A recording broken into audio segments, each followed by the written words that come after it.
Gvern ġdid nazzjonalista sa jkompli jappoġġja kumpaniji bħalma huma Farsons sabiex jinvestu u jikkontribwixxu għall-ekonomija Maltija. Iddikjara dan il-kap tal-Partit Nazzjonalista Alex Borch f'kummenti illi tal il-Net News wara żjara li għamel fil-faċilitajiet tal-Grupp Farsons, fejn spjega illi din il-kumpanija hija storja ta' suċċess u frott il-ħidma ta' familja illi għarfet tilqa' l-isfidi, l-opportunitajiet u anka l-investiment barra minn xtutna. Jiena xin niltaqa' ma' kumpaniji bħal dawn jaqbadni iktar motivazzjoni biex kumpaniji hekk bħala gvern nagħtuhom l-appoġġ biex ikomplu jinvestu f'pajjiżna għaliex fl-aħħar mill-aħħar dak l-investiment ħalli ripple effect illi jkomplu jħadmu iktar ħaddiema b'xogħlijiet ta' kwalità u l-ekonomija tkompli tikber b'mod sostenibbli illi tħalli l-ġid għall-ġenerazzjoni futuri. Jiena nħares il qudiem biex inkomplu nagħmlu żjarat bħal dawn f'kumpaniji li ħallew impatt enormi ġewwa l-ekonomija Maltija u nkomplu nurhom ukoll il-viżjoni tagħna sabiex nurhom ukoll li aħna rridu naraw li jkompli jsir iktar investiment simili bħal dan illi jħalli l-frott il-Maltin u l-Lawġin kollha.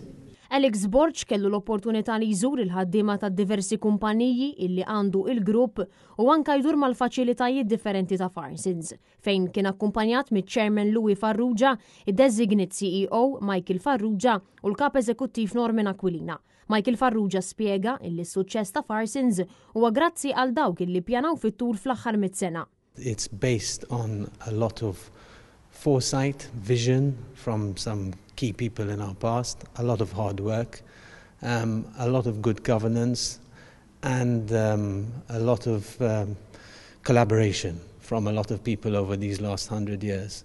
I think in a nutshell, we've got a very strong culture at Farsons, and I think everyone who works here is very committed and proud to be part of the Farsons story.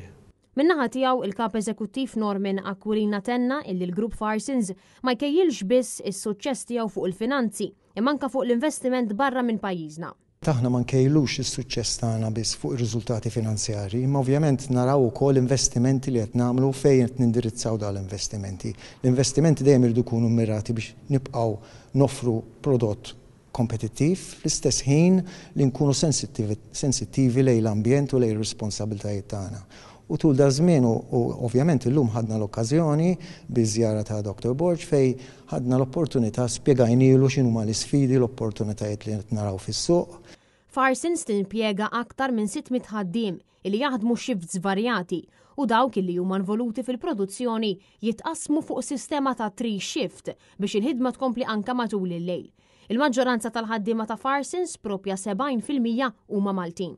Bleta medja tal-impjegati issa nbidlet wara li l-kumpanija qed jirnexxilha tattira aktar żgħażagħ li huma aktar familjari mat-teknoloġija. F'din iż-żjara Alex Borch żar anke l-Brewhouse u l-bottiljar tal-birra fejn kien spjegat illi mal-40,000 fliexkun birra jiġi bottiljat fis-sija. F'din iż-żjara l-kap tal-Partit Nazzjonalista kien akkumpanjat mill-Viċi Kap tal-Partit Nazzjonalista Alex Perici Kalascione u Shadow Ministers Ryan Kallus, Ivan Castillo u Graziella Gallia.